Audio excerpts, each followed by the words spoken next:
Yap, balik lagi bersama saya Sultan Rifandi dalam acara Interfaith di Mata Milenial Indonesia TV. Matanya Indonesia. Pak Martin, salam lagi. Kita sudah banyak hal nih yang kita bicarakan, Pak Martin. Kita berbicara tentang dialog antar umat beragama, toleransi, pesan-pesan persatuan, dan lain-lain sebagainya. Nah, ini ada aspek yang mau saya tanyakan kembali, Pak Martin, tentang dialog teologis. Nah, ini cukup berat mungkin ini materinya nih Pak Martin ya. Jadi apa sebenarnya dialog teologis ini nih Pak Martin? Apakah artinya dialog teologis ini punya tujuan-tujuan yang sama dengan dialog antar beragama atau ternyata punya perbedaannya? Nah, ini memang kita masuk ke hal-hal yang makin mendalam ya. Seperti kita bicarakan, orang yang berdialog itu pertama-tama harus kenal dulu. Tak kenal maka tak sayang. Face to face, side by side.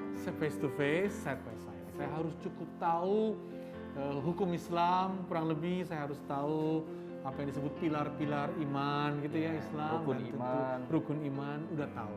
Supaya jangan hal-hal kecil jadi masalah. Betul. Setelah saya tahu, tentu saya sekarang mau mendengarkan ya Mas Sultan gitu ya, mengenai pengalaman-pengalamannya, katakanlah dalam menunjukkan ketika dia berpuasa, kan itu ya. Lalu ketika dia berpuasa, akhirnya saya juga mengatakan, loh, di pengalaman agama saya kan ada juga puasa, kan gitu ya. Misalnya dalam kekristenan atau Katolik itu puasa itu berarti apa? Saya mengurangi makan daging dan uangnya yang dulu untuk beli daging saya bisa sumbangkan kepada orang yang perlu, ya. Nah, Islam kan juga puasa. Bahkan ada suatu upaya yang akbar untuk menahan diri. Nah, jadi ketika kita masuk pada momen mengerti orang lain, mendengarkan orang lain, akhirnya saya juga sampai pada momen, loh, saya juga punya apa yang mereka punya walaupun beda gitu ya. Metodenya berbeda. Metodenya berbeda sehingga saya bisa mengapresiasi ya. Dan kalau begitu saya bisa, nah ini teologisnya, saya bisa mulai ikut mendoakan kalau saudara saya berpuasa. Kiranya ya Tuhan puasanya diterima. Nah itu. Jadi ini luar biasa sekali. Saya sendiri pernah ikut pengalaman misalnya berdoa bersama dulu di Ciganjur dengan Gus Dur. Saat itu kan terjadi peristiwa 98 ya, banyak kekerasan, tapi Gus Dur membuka rumahnya untuk doa lintas agama. Doa lintas agama. Lintas agama itu terjadi agar bangsa ini selamat sentosa, kan gitu ya. Nah, itulah yang disebut dialog teologis. Jadi saya bisa sampai pada level mendoakan dia yang mau misalnya naik haji. Kan mungkin kita punya saudara yang muslim, pasti dia bikin pesta kan ya. Masa seorang pendeta nggak mau mendoakan kalau ada saudaranya naik haji? Gitu ya. Nah, iya kan? Kiranya Tuhan pun mendengar doa saya untuk keselamatan perjalanan haji dari saudara saya ini. Jadi dialog teologis itu kita sampai mendalam ya dan bisa mendoakan. Tapi ada yang kedua, menurut saya dialog teologis yang luar biasa oleh bangsa ini. Terutama oleh saudara-saudara dari Nahdlatul Ulama. Itu apa? Ketika terjadi proses ketegangan politik, tiba-tiba NU mengatakan dalam masyarakat kita tidak boleh mengkafir-kafirkan. Wah, itu luar biasa sekali. Berarti saudara-saudara kayak kita yang NU itu secara teologis mengatakan bahwa soal kafir itu tidak bisa lagi kau terapkan kepada rekan sebangsa senegara. Non-muslim. Itu soal lain. Kan itu ya? Itu mungkin orang-orang yang tidak tahu berterima kasih gitu ya. Katanya kafir, kufur, orang yang tertutup artinya kan ya. Nah, itu juga satu sikap yang luar biasa. Dalam kekristenan misalnya, dialog teologisnya ketika kekristenan kan tumbuh banyak di Kristen Toraja, kan gitu ya, Kristen Batak, Kristen Dayak, kan gitu ya. Sekarang orang-orang mengatakan agama lama kami bukan agama kafir, tapi agama leluhur. Leluhurmu, leluhurku juga kan gitu kan. Jadi dengan demikian ada semacam keterbukaan yang lebih teologis ya. Yang tidak membuat saya kehilangan iman saya, tidak membuat saya menyamaratakan, tapi saya juga sampai pada momen tadi. Saya bisa kok mendoakannya, kan itu ya. Lihatlah di rumah sakit, betapa sesama orang yang sakit itu walaupun beda agama saling mendoakan loh. Menurut saya itu satu kemampuan teologis, kemampuan keberimanan untuk mendoakan, menerima orang lain agar diridhoi. Ya, ini menarik nih tadi pernyataan Pak Martin. Lantas pakemnya nih di mana nih Pak Martin? Saat dialog teologis itu justru tidak menimbulkan kecemasan bahwa kalau gue ngelakuin seperti itu, kalau saya melakukan seperti itu, justru saya ikut pada keyakinannya. Nah, pakemnya itu di mana? Supaya memang ya kita menerapkan justru outputnya kerukunan tadi tuh. Jadi memang seperti tadi ya pengalaman kita mendoakan orang yang berbeda agama. Dengan kita mendoakan kan karena kita yakin pada Tuhan gitu ya. Iya. Saya sebagai Muslim, saya sebagai Kristen mendoakanmu dan punya klaim kebenaran masing-masing. Ya, jadi doa saya naikkan karena Tuhan meyakini iman saya. Tapi itu saya doakan untukmu kan boleh. Boleh, oke. Nah, tapi tentu kita tidak mungkin beribadah bersama. Jangan kita sampai katakanlah ini ibadah Kristen Islam gabungan, itu nggak mungkin. Oh, kan gitu. Oke. Jadi kalau tadi ritual itu nggak mungkin. Jadi tadi kalau Mas Sultan mengatakan pakemnya di mana di situ, memang kita harus agak mendalam dan agak jelimet gitulah ya untuk mengatakan dalam keyakinan saya sebagai orang Kristen saya bisa mendoakan. Dan menarik sekali, baik dalam Islam dan Kristen punya yang namanya syafaat. Oke, syafaat. Jadi orang Muslim menaikkan syafaat artinya apa? Mendoakan orang-orang yang mungkin sedang sakit, yang lemah. Ya. Dalam Kristen juga menaikkan syafaat untuk bangsa, kan itu ya? Syafaat untuk orang-orang yang sedang menderita COVID misalnya, dan disitulah ada titik teologis itu bertemu. Jadi menurut saya pakemnya nanti akan ditemukan dengan mengukur mengatakan begini. Tapi ini karena saya seorang Kristen loh. Tapi ini karena saya seorang Muslim, loh saya menaikkan syafaat gitu ya. Dan menurut saya di situ tidak ada yang namanya sinkretisme, yang namanya kehilangan jati diri itu. Keyakinan, keimanan itu nggak justru akhirnya kehilangan gitu. Enggak, justru makin mendalam gitu ya. Oke. Karena kan kadangkala klaim kebenaran masing-masing akhirnya jadi apa ya? Saya nggak mau deh. Bahkan entah mengucapkan Natal kah atau apakah dan lain-lain sebagainya gitu ya. Karena khawatir kita juga ikut pada keyakinannya gitu. Betul. Nah, itu kita memang harus betul-betul mendalami dan sampai pada kesimpulan ini saya lakukan karena iman saya yang mampu mendoakan orang lain. Sekalipun kalau misalkan keyakinan orang itu tidak mau misalkan mengucapkan Natal, itu silakan saja, tidak perlu dipaksa, tidak boleh ada pemaksaan gitu kira-kira Pak Martin. Tidak boleh ada pemaksaan. Artinya kita aja mau mendoakan supaya Tuhan memberi hujan, kan gitu. Betul. Kalau ketika ada musim kering, ya apa bedanya dengan kita mendoakan agar tetangga kita yang sakit sembuhkan gitu ya. Walaupun dia beda agama, hujan aja kita doakan masa sesama kita. Jadi menurut saya di situ proses-proses yang lebih teologis bisa kok sampai. Ya, jadi tetap implementasi sosialnya ada juga kebermanfaatannya gitu ya. Betul. Pak Martin ya, ini luar biasa. Nah Pak Martin, ini kan kita punya masing-masing agama ini punya tempat ibadah. Ya. Dan masing-masing tempat ibadah ini merespon zaman yang begitu luar biasa berkembang. Nah, bagaimana tempat ibadah di umat Kristiani, gereja ini menghadapi perubahan zaman yang terus bergulir seperti sekarang? Ya memang yang paling menarik akhir-akhir ini kan karena prokes, protokol kesehatan gitu ya. Ya. Maka orang harus membatasi diri ke gereja, ya, mungkin juga sholat gitu ya, sholat berjamaah. Iya, betul. Sehingga sekarang tren yang baru, nah ini di satu pihak orang kadang-kadang merasa, wah bisa begitu ya. Sekarang kalau kita masuk ke gereja itu sudah berubah seperti studio begini. Oke. Jadi ruang gereja itu banyak sekali sekarang terkesan seperti studio. Kenapa? Karena sekarang jemaat itu sudah duduk di depan YouTube dan di depan Zoom-nya masing-masing. Jadi itu satu cara respons gitu ya. Dan nah ini menarik sekali, saudara-saudara mungkin saudara-saudara juga melakukannya ini. Di dalam kekristenan itu ada persembahan, ya, yaitu setiap minggu orang menaruh uang ke kotak persembahan. Tapi karena sekarang persembahan itu transfer, atau pakai QR, QR code ya. maka persembahannya meningkat. Sebab dulu orang ke gereja itu mampir dulu di kedai, Pak tukarin dong 100.000 saya gitu ya, supaya makin kecil uangnya. Tapi sekarang ketika orang transfer dan namanya dicatat, malu dia, masa persembahan dari Pak Martin 10.000, minimal 50.000 gitu ya. Jadi persembahan naik. Jadi agama itu ketika dia beradaptasi dengan dunia serba digital, Justru berlomba-lomba kebaikan, berlomba-lomba kebaikan, malah dia lebih mendatangkan banyak katakanlah persembahan dari jemaat. Jadi menurut saya kiranya agama itu juga selalu bisa beradaptasi dengan teknologi, dengan situasi digital yang baru.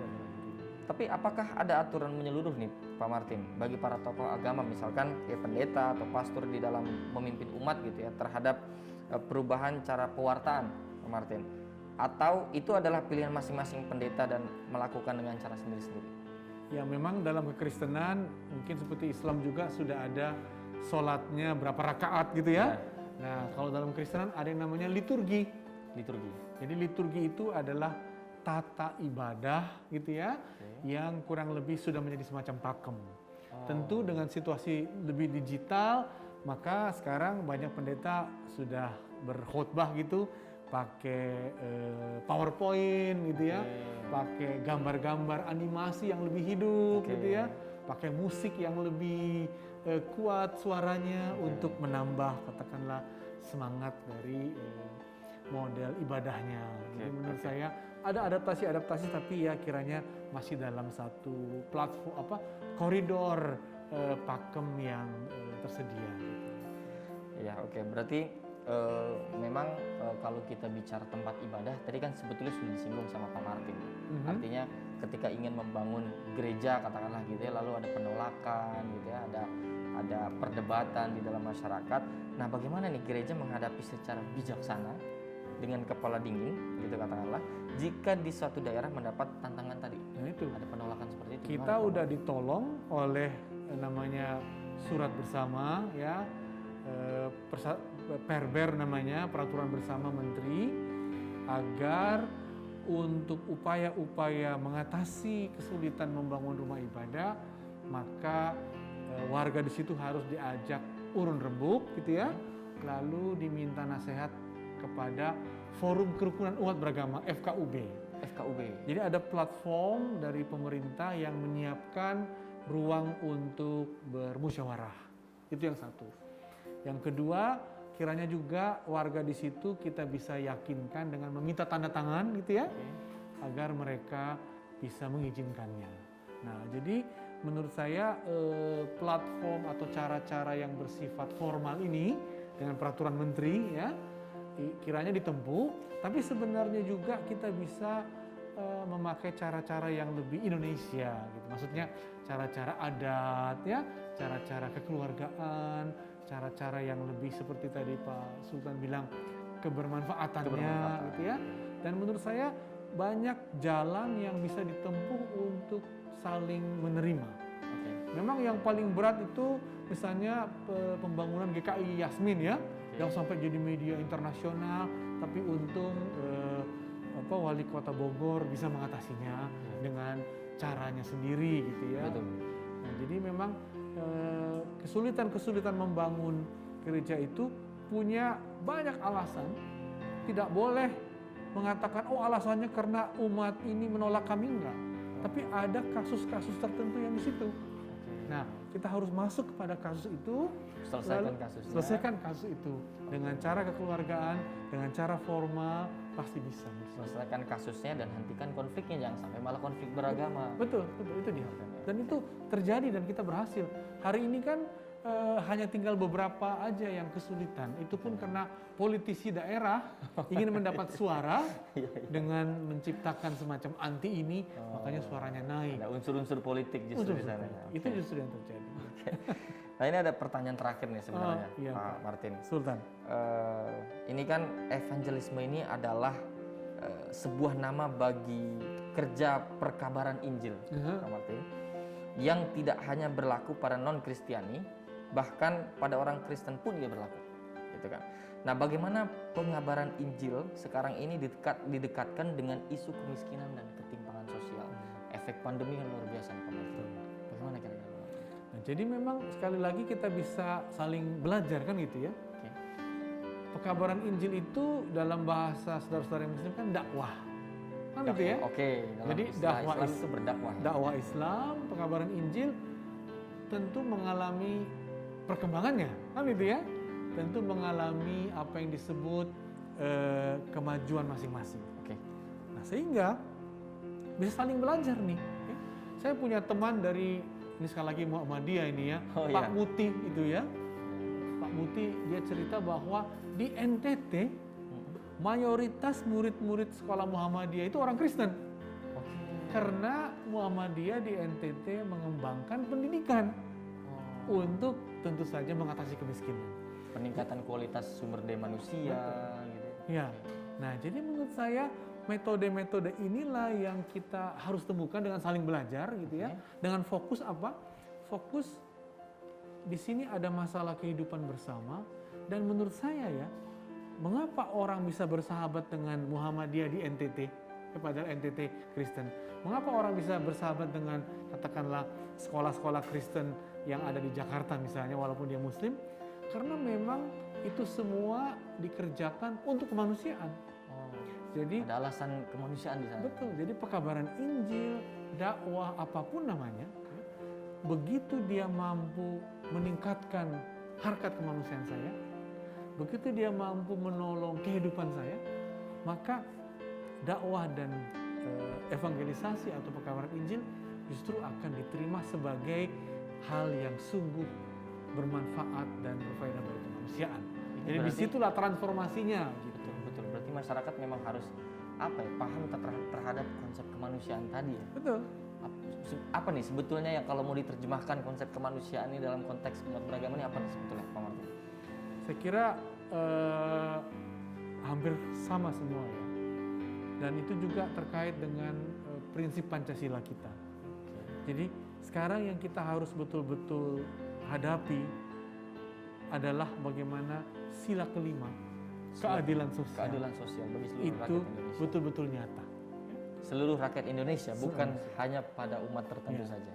Jadi begitu kita ingin agar pesan agama kita bermanfaat, maka pesan itu kiranya membuat orang semakin merasakan keadilan sosialnya.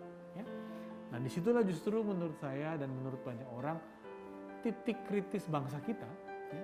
Bangsa yang besar ini harus juga mampu membangun keadilan sosialnya dan marilah agama-agama mencari jalannya, entah melalui pendidikan, entah melalui rumah sakit, entah melalui koperasi, entah melalui upaya pengajian. Ingat bahwa kita sedang terus-menerus belajar adil, memberi peluang kepada yang lemah dan memberi tempat bagi semua orang agar bertumbuh baik secara ekonomi, baik secara intelektual dan secara martabat.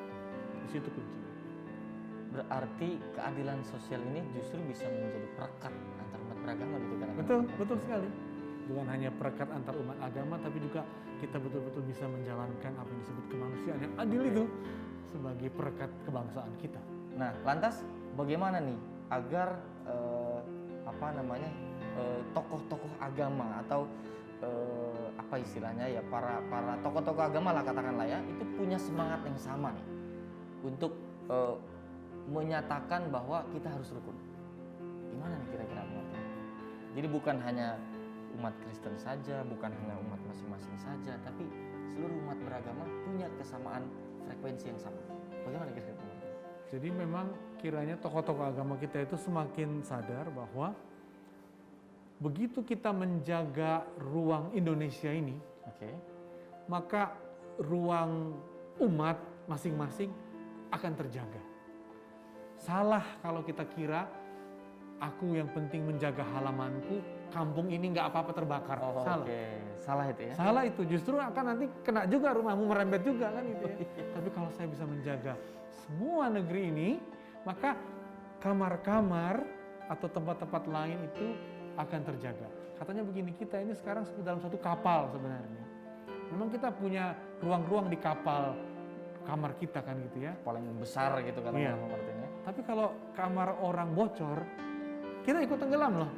Jangan dikira saya akan selamat, yang penting saya enggak. Justru kalau saya bisa berpikir lebih holistik, lebih luas, saya justru akan menolong umat saya, tapi juga saya menolong bangsa ini secara luas. Nah, apakah PGI ini memiliki fungsi pengawasan pendeta, Pak Martin? Kalau tadi kan kita bicara tentang tempat ibadah, punya nggak kira-kira Pak Martin? Nah, sebenarnya PGI tidak ke arah mengawasi pendeta, tapi PGI punya apa yang disebut pedoman saling menerima dan saling mengakui. Saling menerima dan saling mengakui. Jadi masing-masing anggota gereja kiranya menerima dan mengakui adanya perbedaan. Jangan gereja yang satu ingin katakanlah membesarkan diri, lalu gereja yang lain jadi kecil. Terima dan akuilah bahwa ada saudaramu, jangan kamu ingin memperbesar dirimu. Jadi, adakah aturan bakunya, Pak Martin? Ada.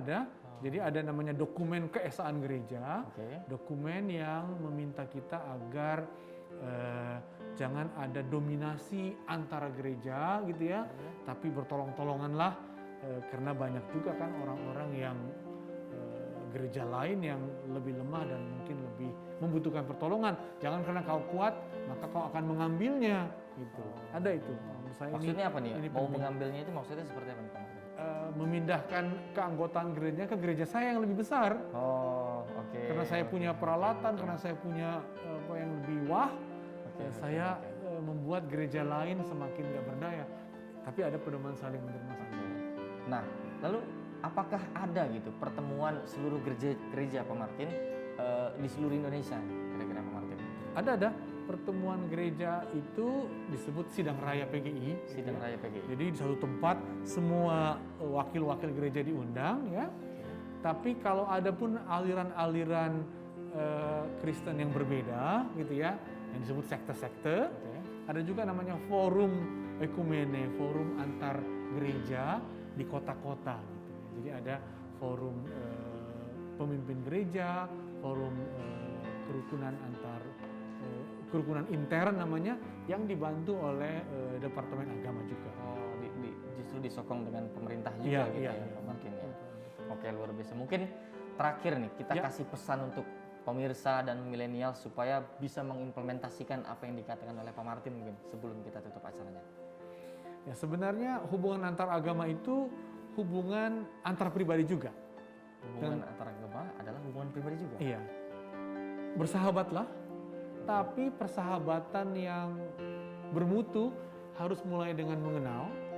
Tapi bukan hanya mengenal, tapi juga mau mempelajari dan kalau mau juga diperkaya oleh sahabatnya. Hubungan antar agama seperti persahabatan. Kenal, hormat, tapi saling belajarlah, sebab dengan kita saling belajar kita akan saling memperkaya satu dengan yang lain. Saya kira itu kunci masa depan Indonesia, tapi juga kunci masing-masing pribadi kita yang tidak mau menjadi pribadi yang terisolasi, tapi pribadi yang bersahabat, yang berempati dengan siapa saja. Itu kunci milenial, itu juga kunci hubungan antar agama di masa-masa ini. Luar biasa sekali Pak Martin. Terima kasih. Terima kasih Sultan. Luar biasa pesan-pesan yang sangat insightful untuk masyarakat, khususnya ini untuk anak-anak muda yang jangan sampai justru kita ini jadi anak-anak muda yang memprovokasi, menjadi bagian dari yang memecah belah bangsa. Tapi dari Pak Martin yang sudah jelaskan panjang lebar dan banyak sekali bahwa kita harus jadilah cerdas sebagai anak-anak muda, sebagai milenial, sebagai masyarakat yang tentunya harus menjadi perekat bangsa, bukan pemecah belah bangsa. Sekian perbincangan yang luar biasanya. Saya pamit undur diri, Sultan Rifandi, dan tentu saja Pendeta Pak Martin Lukito Sinaga juga akan pamit undur diri. Jadi tetap saksikan acara Interfaith karena akan banyak sekali episode-episode yang lebih bermanfaat lagi hanya di Interfaith dan hanya di Mata Milenial Indonesia TV, matanya Indonesia. Terima kasih. Sama-sama. Salam.